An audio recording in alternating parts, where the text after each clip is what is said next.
Baik, saya dari perwakilan kelompok perekonomian Indonesia. Saya akan membahas masalah ekonomi yang terjadi pada masa pandemi. Saya perwakilan dari kelompok. Perkenalkan, nama saya Finansus Pedro Vilando.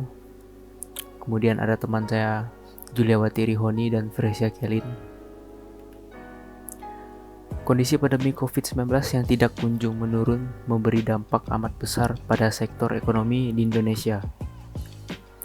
Ada 5 dampak besar pandemi COVID-19 bagi perekonomian. Dampak yang pertama yang sangat terasa dan mudah sekali dilihat adalah melemahnya konsumsi rumah tangga atau melemahnya daya beli masyarakat secara luas. Hingga saat ini, masyarakat mengalami penurunan daya beli yang sangat signifikan. PPKM yang terus berlanjut dengan berbagai aturan pengetatan menghambat masyarakat untuk beraktivitas ekonomi. Regulasi pengetatan di berbagai sektor dari aturan PPKM memberikan pengaruh terhadap naik turunnya sektor ekonomi. Pemerintah pusat dan pemerintah daerah diharapkan mampu memberikan terobosan untuk dapat memberikan solusi agar kemampuan daya beli masyarakat tetap dapat bertahan. Dampak kedua yang sangat terlihat di daerah istimewa Yogyakarta sebagai bagian tidak terpisahkan dari ekonomi nasional adalah menurunnya angka investasi di berbagai sektor usaha. Ketidakpastian akibat pandemi mengakibatkan banyak masyarakat ragu untuk memulai investasi. Pengusaha pun demikian. Ada keraguan apakah investasi yang dilakukan sesuai dengan kondisi dan kebutuhan masyarakat. Keraguan berinvestasi mengakibatkan dunia usaha tidak bergerak seperti yang diharapkan. Investasi di sektor pariwisata, hiburan, seni budaya, travel, transportasi kuliner yang dahulu cukup ramai diminati di daerah istimewa Yogyakarta saat ini turun sangat drastis. Ditambah PPKM yang membatasi pergerakan di berbagai destinasi wisata sebagai contoh kecilnya runtuhnya investasi usaha di kala pandemi. Dampak ketiga adalah pelemahan ekonomi daerah dan nasional. Penurunan penerimaan pajak, perlambatan pertumbuhan ekonomi menjadi tantangan bagi pemerintah daerah dan nasional di kala pandemi. Tekanan penerimaan sektor pajak mempengaruhi pendapatan yang diterima pemerintah sehingga cukup menghambat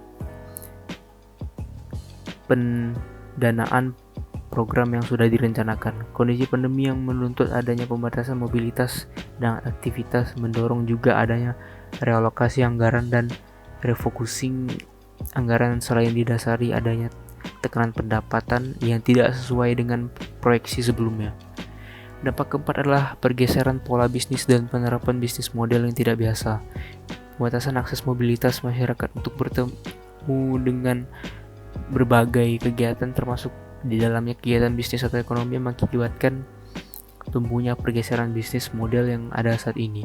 Shifting ekonomi konvensional yang dahulu diprediksikan masih membutuhkan waktu untuk implementasi di masyarakat. Ternyata dalam kondisi pandemik seperti saat ini, semua pihak dituntut untuk beradaptasi dengan bisnis model yang baru. Dampak kelima yang cukup signifikan adalah pemanfaatan teknologi informasi dan komunikasi.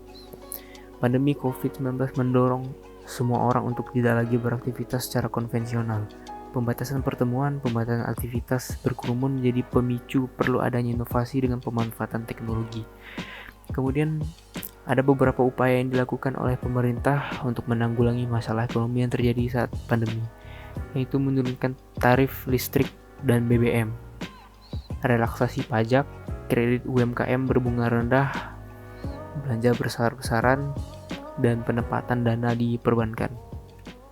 Kemudian hal-hal yang bisa dilakukan masyarakat untuk mengatasi masalah ekonomi bisa dengan pengembangan sektor digital, mengatur ulang rencana keuangan, menunda keinginan liburan, memaksimalkan bantuan pemerintah, dan mencari penghasilan tambahan. Itu hal-hal yang bisa dilakukan masyarakat saat ini untuk mengatasi masalah ekonomi. Oke, mungkin segitu presentasi dari kelompok kami. Kurang dan lebihnya kami ucapkan terima kasih.